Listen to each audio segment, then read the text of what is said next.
Hi viewers, welcome to our channel. Posani విషయంలో అసలు ఏం జరుగుతుంది? 4 బెయిల్స్ అయితే ఆయనకు వచ్చేస్తాయి. ఇక రేపే బయటకు వచ్చేస్తారు అనుకున్న టైంలో మళ్ళీ సిఐడి వాళ్ళు రంగంలోకి దిగి పీటీ వారెంట్ వేశారు. మళ్ళీ కూడా 14 డేస్ మెజిస్ట్రేట్ అయితే రిమాండ్కి అయితే పంపించడం జరుగుతుంది. అంటే ఈయన విషయంలో భిన్నాభిప్రాయాలు వ్యక్తం అవుతున్నాయి. అంటే ఈయన మహిళల పైన చేసిన కామెంట్స్ కి ఇది చాలా తక్కువ అనుకో మాట్లాడే వాళ్ళు ఉన్నారు. అండ్ వైసీపీ వైపు నుంచి ఈ విధంగా జైలు నుంచి జైలుకి తిప్పుతున్నారు. ఇది కక్షపూరిత రాజకీయాలు చేస్తున్నారు. మేము అధికారంలోకి వచ్చిన తర్వాత మేము ఇలాగే వ్యవహరిస్తామన్నట్టుగా వాళ్ళు మాట్లాడుతున్నారు. అసలు పోసాని విషయాన్ని ఏ విధంగా చూడొచ్చు, మరి ఏం జరిగే అవకాశం ఉంది, ఆయన అసలు బయటకు వస్తారా రారా? ఇప్పుడు ఇదే అంశం మీద డిస్కస్ చేయడానికి ప్రజెంట్ మనతో పాటు టీడీపీ స్పోక్స్ పర్సన్ సూర్యదేవ లత గారు ఉన్నారు. వారికి ఒకసారి అడిగి తెలుసుకునే ప్రయత్నం అయితే చేద్దాం. మేడం నమస్కారం. మేడం నమస్తే. మేడం, పోసాని జైలు నుంచి జైలుకు తిరగడం మనం చూస్తున్నాం. ఎన్నో కేసులు ఆయన మీద నమోదయ్యాయి. అంటే ఆయన నోటి దూలకి ఇది తక్కువే అని కూడా చాలా మంది మాట్లాడుతున్నారు. మేడం, అసలు పోసాని విషయంలో ఏం జరుగుతుందంటే కక్షపూరితంగా వ్యవహరిస్తున్నారా, లేకుంటే లీగల్ గానే వెళ్తున్నారా, చట్టపరంగానే వెళ్తున్నారా? మీరేం చెప్తారు మేడం? అంటే ఇప్పుడు పోసాని విషయం తీసుకుంటే ఇక్కడ ఎక్కడ చట్టాన్ని అతిక్రమించి కూటమి ప్రభుత్వం అయితే చేయట్లేదు. ఎందుకంటే ఇంకా న్యాయమే చేస్తుంది. గతంలో పెట్టిన కేసులు ఏవి కూడా యాక్షన్ తీసుకోలేదు. అంటే జగన్మోహన్ రెడ్డి గారు సీఎంగా ఉంటే ఏదైనా చేయొచ్చు, ఏదైనా ఎవరిని ఎలాగైనా మాట్లాడచ్చు, ఎంతవైనా బూతులు మాట్లాడచ్చు, కుటుంబం పరంగా అటాక్ చేయొచ్చు అనే ఒక దీంతో వెళ్ళిపోయారు. సరే, ఆయన తాయిలాలు కూడా అదే రకంగా ఇచ్చారు. అందరికీ కూడా మీరు మాట్లాడితే మీకు అధికారము, డబ్బులు కానివ్వండి, ఈ రకం 100 కోట్లు పంచటం కానివ్వండి, వాళ్ళకి అధికారం కూడా కట్టబెట్టడం కానివ్వండి, ఇవన్నీ చేశారు. ఆ పాపతే ఇంకా అందరూ ఇప్పుడు బోరుగడ్డ అనిలే కావచ్చు, వంశీయే కావచ్చు, పోసాని కావచ్చు, ఇలా దీనికి ఎగ్జాంపుల్ మనకు చెప్పిన వాళ్ళు కూడా ఉన్నారు. విజయసాయి రెడ్డి గారే చెప్పారు ఒక విషయంలో, నన్ను షర్మిల గారిని తిట్టమని చెప్పి మాట్లాడారు అని ఆయన ఓపెన్ గా చెప్పారు. రీసెంట్ గానే చెప్పారు ఆ విషయం కూడా. అంటే అది ఆ రకంగా ప్రోత్సహించారు. సొంత చెల్లెల్ని తిట్టమన్నాళ్ళని అపోజిషన్ పార్టీ, ఆ రోజునున్న అపోజిషన్ పార్టీ లీడర్లు తిట్టమనటంలో ఎక్కడా వెనకాడరు జగన్మోహన్ రెడ్డి గారు అని అనిపించింది. ఇంకా తల్లిని చెల్లిని వదిలిన వాళ్ళు ఇంకా అపోజిషన్ పార్టీ ఆ రోజు నాయకుల్ని ఎందుకు వదిలిపెడతారు? వాళ్ళ కుటుంబ సభ్యుల్ని కానివ్వండి, ఓ మానవత్వం లేకుండా. ఇప్పుడు మేము రాజకీయ పరంగా విమర్శిస్తాం, మాట్లాడతాం, నాయకులుగా ఉన్నవాళ్ళు. ఇప్పుడు ఎవరో రోడ్డు మీద వెళ్ళే వాళ్ళు కాదు కదండి. ఇప్పుడు పోసాని కృష్ణమురళి అంటే ఆయనకు ఒక స్టార్ గాను, ఒక రైటర్ గాను ఒక ఇమేజ్ ఉన్న నాయకుడు. వంశీ లాంటి వ్యక్తిని తీసుకుంటే ఒక ఎమ్మెల్యే, ఇట్లాంటి వాళ్ళని పెట్టుకొని బూతులు మాట్లాడిచ్చారు. ఒక ఎమ్మెల్యే స్థాయి వ్యక్తుల్ని, ఇంకా మినిస్టర్ స్థాయి వ్యక్తుల్ని, ఇలాంటి వాళ్ళతో అంతా బూతులు మాట్లాడిచ్చారు. తెలుగుదేశంలో ఏ రోజైనా ఎవరైనా బూతులు మాట్లాడే బూతులు పంచాంగ, అది కూడా కుటుంబ పరంగా. ఇప్పుడు జగన్మోహన్ రెడ్డి గారిని మేము విమర్శిస్తాం, అది రాజకీయపరమైన విమర్శలు ఉంటాయి. నువ్వు ఇంత తిన్నావను, నువ్వు చేసిన అవకతవకలు బయట పెట్టడము ఇది ఉంటుంది. కానీ వాళ్ళ ఫ్యామిలీ మీదకి వెళ్ళి మాట్లాడడం కదా. ఇప్పుడు ఇంకోటి, భారతిరెడ్డి గారి పేరు తీస్తున్నారు, మాట్లాడుతున్నారని అనొచ్చు.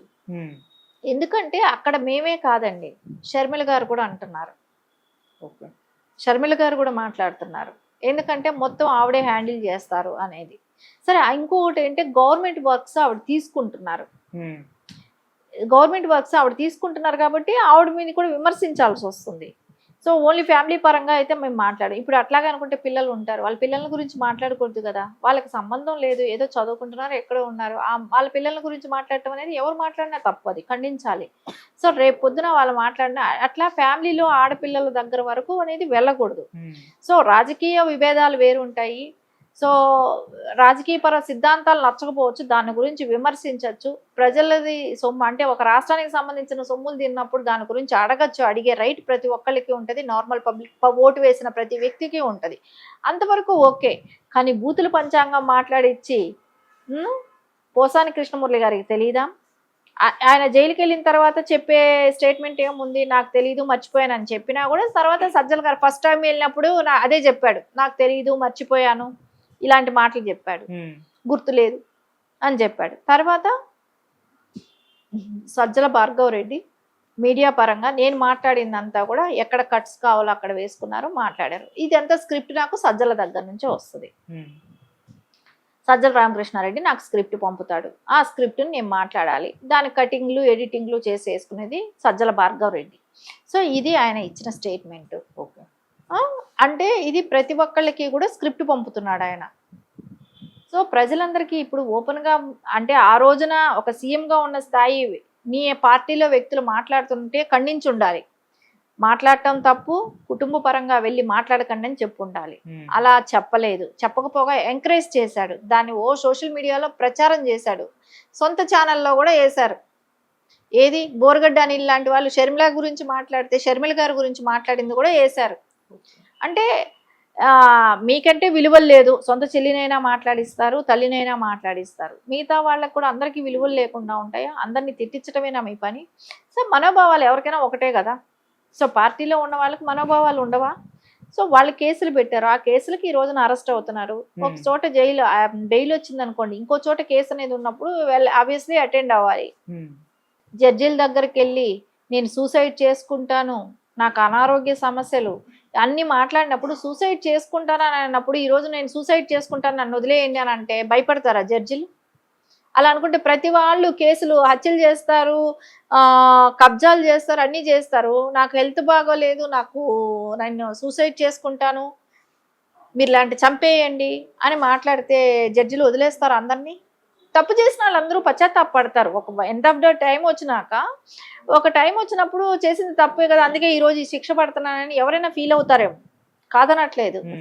కొంచెం టైం పడుతుంది, ఆ టైం తర్వాత వాళ్ళు సెట్ అవుతారు, సో ఫీల్ అవుతారు. కానీ నువ్వు పశ్చాత్తాపడ్డావు, నువ్వు అప్రూవల్గా మారిపోతే శిక్ష ఏమైనా తగ్గచ్చేమో, కానీ నిన్ను పూర్తిగా వదిలేసేయాలనేది అయితే లేదు కదా.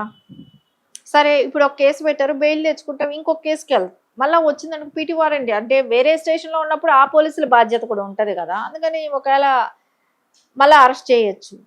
సో ఇదైతే ఇప్పుడు ఎన్ని కేసులు ఉన్నాయో అవి ఫేస్ చేయాల్సిన బాధ్యత అయితే ఉంది. సో మీరేంటి, మీ ఆశ అధికారం కోసం చేశావు. అందుకే ఈ రోజున ఏదైతే ఉందో అది ప్రజలు ఎవరు అయితే తప్పని అనట్లేదు.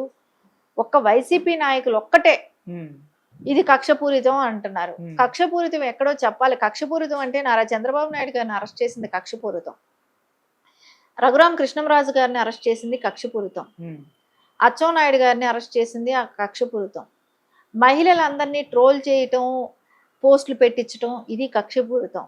చాలామంది కార్యకర్తల్ని గొంతులు కోసి చంద్రయ్య లాంటి వాళ్ళని చాలామంది కార్యకర్తలు చచ్చిపోయేటట్టు చేయటం కక్షపూరిత రాజకీయాలంటే అలా చేశారు. అది మీరు చేసిందే కక్షపూరితం. ఇవి కాదు, ఇది ఎవరి మీద అయితే జెన్యున్గా కేసు ఉన్నాయో, ఇప్పుడు వంశీ సత్యవర్ధన్ని కిడ్నాప్ చేయలేదా అనటానికి చూపెట్టమనండి వాళ్ళు ఏదైనా సాక్ష్యం. కిడ్నాప్ చేశాడు అనే దానికి సాక్ష్యాలు ఉన్నాయి కదా, పక్కా ఎవిడెన్స్తో సహా ఉన్నాయి కదా. మీ ఇంటికి ఎందుకు వచ్చాడు, మీరు కార్లో ఎందుకు తీసుకెళ్లారు, మీరు లిఫ్ట్లో ఎందుకు తీసుకెళ్లారు, మీరు అతని అకౌంట్కి డబ్బు ఎందుకు వేశారు, ఇవన్నీ పక్కా ఎవిడెన్స్ ఉన్నాయి కదా. సో ఇక్కడెక్కడ ఎవిడెన్స్ ఉండి జరుగుతున్నటివే.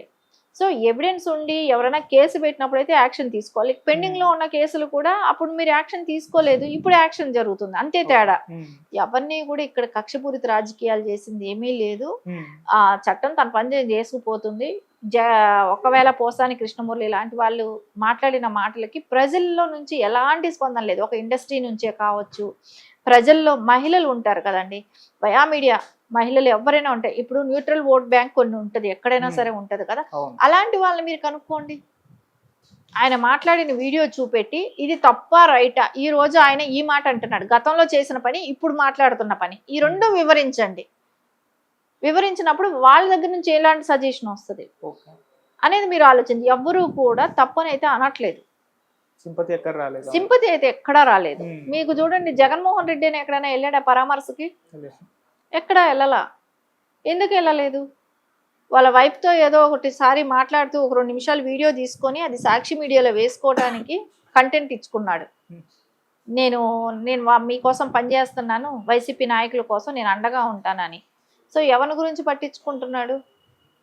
ఎవరిని గురించి ఇప్పుడు ఆయన ఏంటంటే ఎవరినైనా మనం ఇక్కడ చూసినప్పుడు ఒకటే అర్థమవుతుంది, అందరినీ వాడుకొని వదిలేస్తున్నాడు.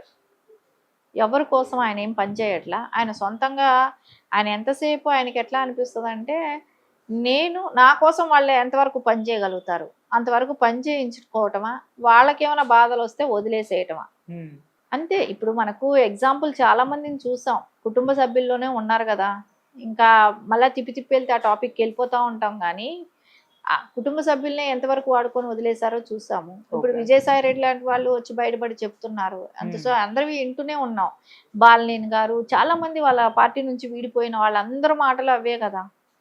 సో అందుకని ఖచ్చితంగా ఏదైతే పోసాని గారి విషయంకి వస్తే ఎవరు ప్రజల్లో అయితే ఇతని జరిగింది కక్షపూరితంగా రాజకీయాలు చేస్తుంది కూటమి ప్రభుత్వం అనేది అయితే ప్రజల్లో ఎక్కడా లేదు.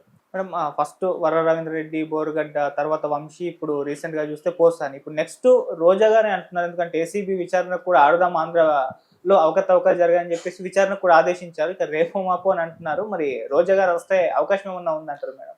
ఇప్పుడు రోజా గారు విచారణకైతే వెళ్ళాలి. సో తనలో ఖచ్చితంగా అవకతవకలు అయితే బాగా కనపడుతున్నాయి. సో అక్కడ ఆవిడ 35 కోట్లు యాడ్స్కి ఇవ్వటం ఏంటి? యాడ్కి 35 కోట్లు ఎక్కడైనా ఖర్చు పెడతారా? అంటే ఎందుకు చేసింది, ఎవరు ఏ ఛానల్స్కి ఇచ్చింది, ఎక్కడెక్కడ ఎంతెంత యాడ్స్ చేసింది, మళ్ళీ నాసిరకం కిట్లు పంచటం కానివ్వండి, ఒక ఆధార్ కార్డు ఫేక్ అడ్రస్లన్నీ పెట్టి ఫేక్ ఆధార్ కార్డులన్నీ పెట్టి సో ఇచ్చానని లిస్టు ప్రిపేర్ చేయటం కానివ్వండి, నాసిరకం కిట్లు ఇవ్వటమే కానివ్వండి, ఇవన్నీ కూడా చాలా రకాల అవకతవకలు అయితే కనపడుతున్నాయి దానిలో. వాటిని అన్నిటిని అయితే ఎదుర్కొనే ఇదైతే అవకాశం అయితే ఉంది రోజాకి. సో అవన్నీ ఎదుర్కోవాలి. ఆవిడ రేపు పొద్దున వెళ్ళిన ఎంక్వైరీ టైంకి వెళ్ళినప్పుడు ఏం సమాధానాలు చెప్తుందో ఉంటది. ఖచ్చితంగా ఆవిడ మీద కూడా యాక్షన్ అయితే ఉంటది. కానీ అండి యాక్షన్ అంటే అరెస్ట్ చేయాలనేది ఏమి కాదు, కానీ జనరల్ గా ఆవిడ ఆడుదాం ఆంధ్ర మీద ఎట్లా ఖర్చు పెట్టావు, ఏ రకంగా ఖర్చులు పెట్టావు అనేది అయితే ఖచ్చితంగా ఉంటది. ఆవిడ చెప్పే సమాధానాలు పెట్టుకొని ఆవిడ సరైన సమాధానం ఆవిడ దగ్గర నుంచి రాపట్లేకపోయినప్పుడు ఏమైనా తీసుకుంటారేమో, కస్టడీకి తీసుకుంటారేమో, అది ఇప్పుడే ఏం చెప్పలేం కదా. ఆవిడ మనసు వెళ్ళాలి, ఎదుర్కోవాలి. దాని తర్వాత ఆవిడ ఏం చెప్తారో చూడాలి. మేడం పోసాని ఎపిసోడ్ అంటే ఇంకోసారి ఇటువంటి కామెంట్స్ రాజకీయాల్లో లేని మహిళల పైన చేయకుండా ఉండడానికి ఒక పర్ఫెక్ట్ ఎగ్జాంపుల్ అనుకోవచ్చా మేడం? రాజకీయాల్లో లేని మహిళలే కాదు, రాజకీయాల్లో మహిళలు ఉన్న ఏ వ్యక్తి పైన కూడా పర్సనల్ కాదు, నువ్వు సిద్ధాంతాల పరంగా మాట్లాడు. ఇప్పుడు నేను రోజాన్ గురించి మాట్లాడాను, ఆవిడ పర్సనల్ కి మాకు అవసరం లేదు కదా. ఆవిడ ఆడుదాం ఆంధ్రాలో ఏం తింది, ఏం చేసింది, అంతవరకే అవసరం. సో ఆవిడ జబర్దస్తిలో యాక్ట్ చేసినా, ఇప్పుడు రేపొద్దున ఇంకా వేరే ప్రోగ్రామ్ లో యాక్ట్ చేసినా అది ఆవిడ వృత్తి. ఆవిడ ఒక ఆర్టిస్ట్, ప్రొఫెషనల్ గా ఏమైనా చేసుకోవచ్చు. అంటే ఆవిడే చెప్తుంది ఆవిడ ఒక ఆర్టిస్ట్. సో దాన్ని కాదనము, చేసుకో, కానీ నీ సిద్ధాంతాల పరంగా వేరుగా ఉండొచ్చు. నువ్వు ఏదైనా స్కాములు చేస్తే దాని గురించి విమర్శించవచ్చు. అంతేగాని ఎవరు కూడా కుటుంబ పరంగా విమర్శించటం, వాళ్ళ పర్సనల్ అటాక్ మూలన ప్రజలకి ఏం లాభం లేదు. ఇప్పుడు వాళ్ళ పర్సనల్ గురించి చెప్తే ప్రజలకి ఏమైనా లాభమా? ఏదో ఒక 5 నిమిషాలు 10 నిమిషాలు వాళ్ళ గురించి వింటే కొంతమంది ఆనందపడే వాళ్ళు ఆనందపడతారు, బాధపడే వాళ్ళు బాధపడతారు. సో దాని తర్వాత దానికి ఎవరికి యూజ్ లేదు కదా. నువ్వు సిద్ధాంతాల పరంగానో ఒక స్కామ్ గురించో మాట్లాడితే అయ్యో మన దేశంలో ఇట్లా స్కామ్ అయిందా అని ఆలోచిస్తారు, దీని మూలన ఇంత నష్టమైంది కాబట్టి. సో ఇలాంటి నాయకులను మనం ఎన్నుకోకూడదు అనేది ప్రజలు ఒక అవేర్నెస్ తీసుకురావడానికి ఉంటుంది.